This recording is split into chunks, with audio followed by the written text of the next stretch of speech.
Hello, my friends. I am the Dungeon Tutor. Welcome. Today is the third day of August, meaning it's the third day of RPGaDay 2024, which means a new question.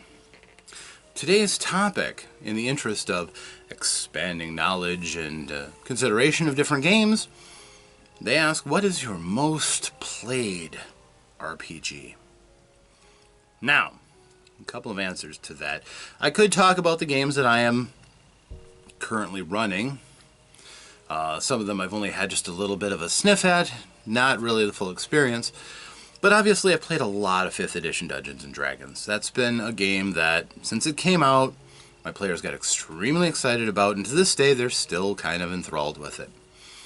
Personally, I've kind of hit the point of saturation on it myself, but I can't deny I've played an awful lot of it. Or sorry, I've run an awful lot of it.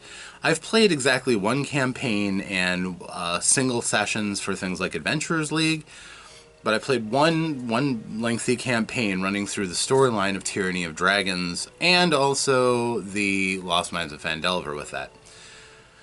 And it was good. It was good.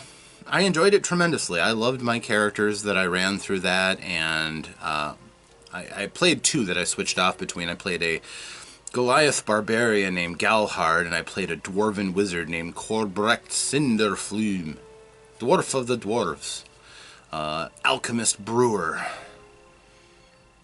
Great characters. I had a fun time with it. But 5th edition is what everybody is playing, and that's not really the game that I've played the most. As a matter of fact, it's not even... Yeah, it's barely on the list, because there's a number of games that I played far more of. And not because, for lack of trying, it's just I don't have too many opportunities. I am the eternal game master for my group, so that's fine. But I can remember back to college days, those halcyon days where work was just something you also did in between times to game, before the responsibilities of house and child. I played a lot. I played a lot of role-playing games. It was my love. It was my passion. And this is before I aspired to write these games, as I do. This was when I just went off with my friends. We went to the basement of a friend's house, and we played and we played and we played. Sometimes marathon sessions. Sometimes through an entire weekend. We all enjoyed being young and not having those ties that stopped us from enjoying ourselves like that. And also, we were young and could do it. I tremble to even think about what an 8-hour session would do to me these days. But during that time in the 90s, the game that we played the most, by far, I think, as I remember it, was 2nd edition Dungeons & Dragons. Now, 2nd edition D&D is obviously a lot different from 5th edition Dungeons & Dragons, or even 3rd edition Dungeons & Dragons. It was old school, meaning that, it did introduce a rule of surviving up to negative 10 hit points, but it didn't really, there weren't a lot of systems in there to hold your hand through the game. You had to get by on your teamwork, your strategy, your tactics, your common sense, and sometimes lack thereof. It did, for our group, really depend on the game master. And we had a really, really, really good game master. His name was Mike. Fantastic. And he was one who taught me probably as much as anybody about how to run a good narrative game. And this was back playing 2nd edition D&D, which was not known for being particularly cuddly about narratives. A lot of the adventures for 2nd edition D&D were still very much you go to a place, they have a problem, you execute extreme violence on the problem, and you save the place.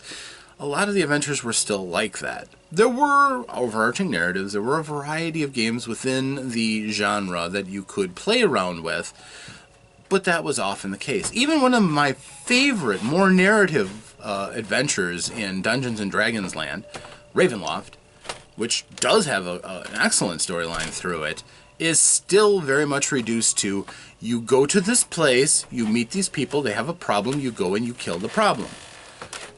Just there's a better storyline running through it than most games have. Obviously the writing advanced.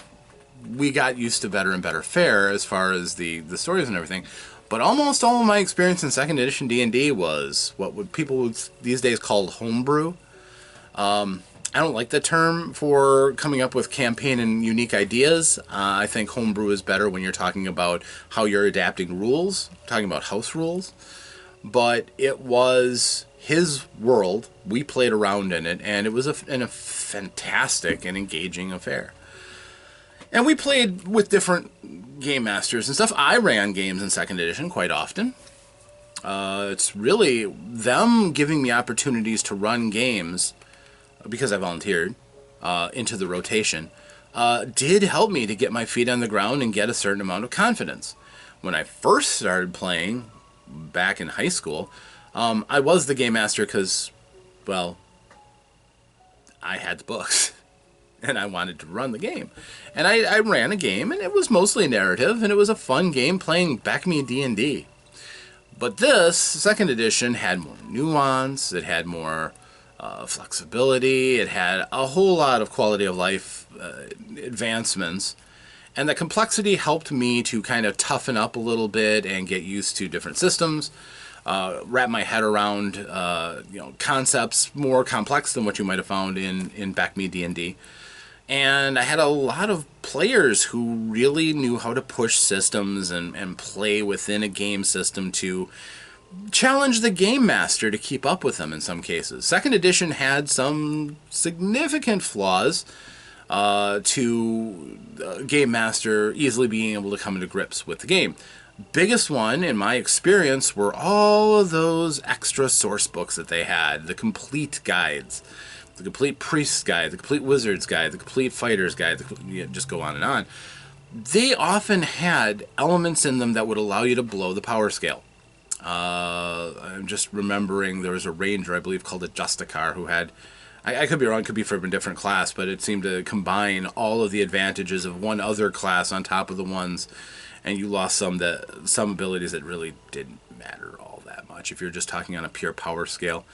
And that's where I really first came across the idea of bloat in a game, where you just had too much stuff that just kept adding and adding and adding and making the game harder actually to manage. But it was still a fantastic time. I got to play several characters that I still to this day remember fondly and love. Even when I did one-shots, where we would just come in and play an idea, like my poor idea. I had an entire campaign idea for this world called Song, because I had a friend who was a really good singer. And it's like, okay, everybody can do magic. You just have to, recite a rhyme or sing a song. In here, I reworked the wizard for you so that if you sing, then you get certain effects. And they hated it.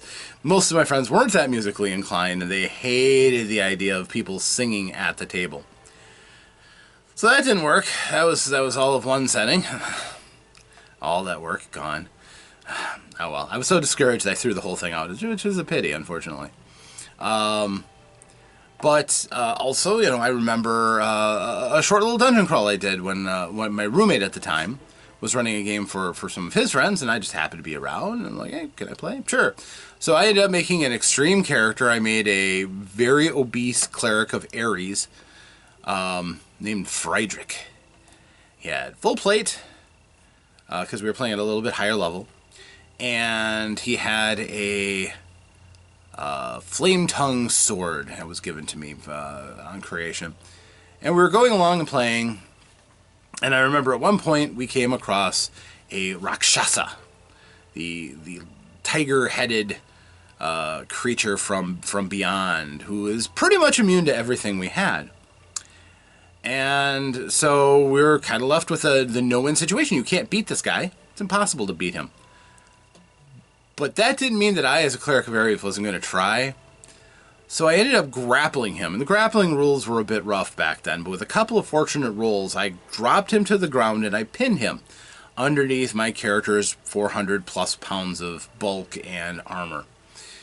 And turns out he wasn't strong enough to get me off.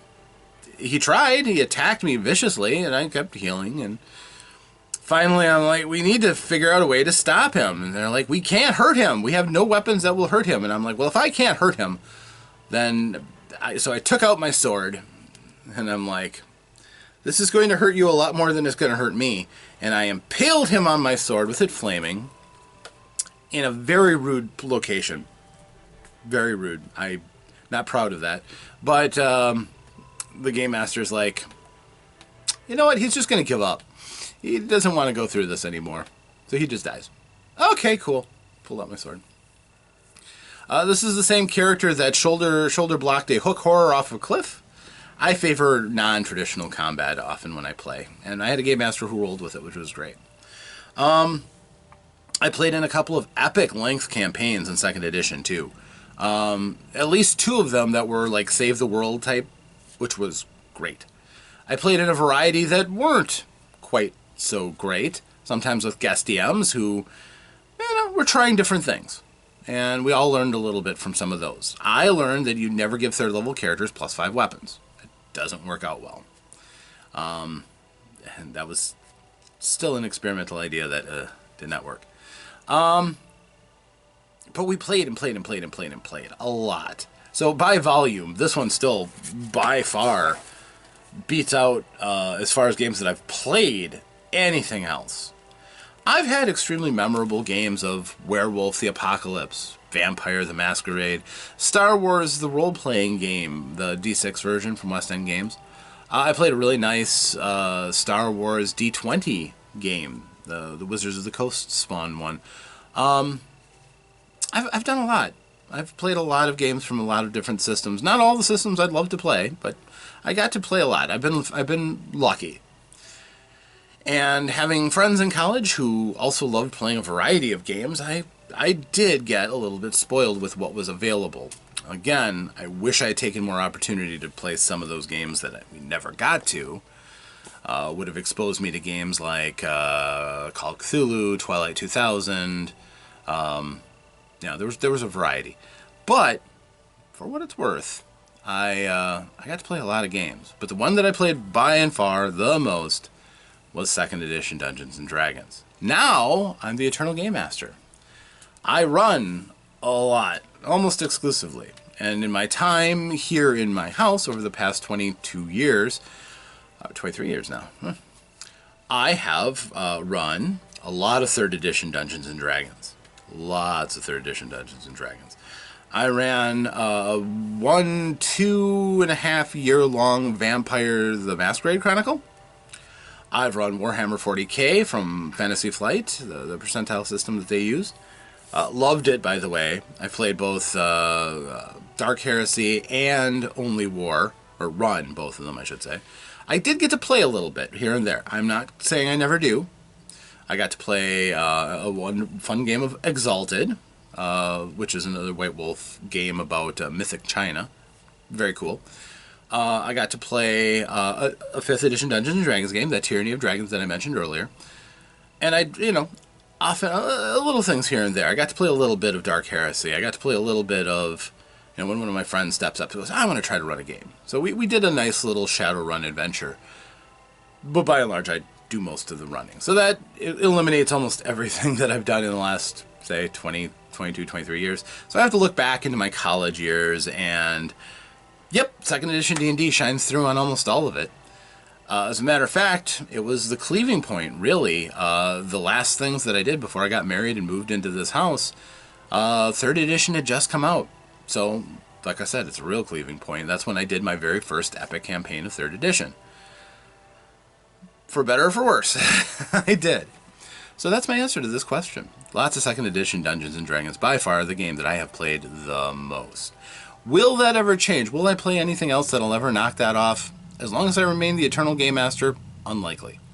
But if that's the case, I'm completely satisfied with what I've had an opportunity to do, and I'm always looking forward to the chance to play more and newer things. So, that's my answer. I hope it helped. I hope my description made that a little bit more entertaining. But I thank you for joining me. I do appreciate you being here, and I do hope to see you again in future videos. And if I do, then I hope that between then and now that you, yes, you, have had a chance to roll some dice, to play some games, to have some fun, but to stay safe out there, my friends. Until that next time, farewell.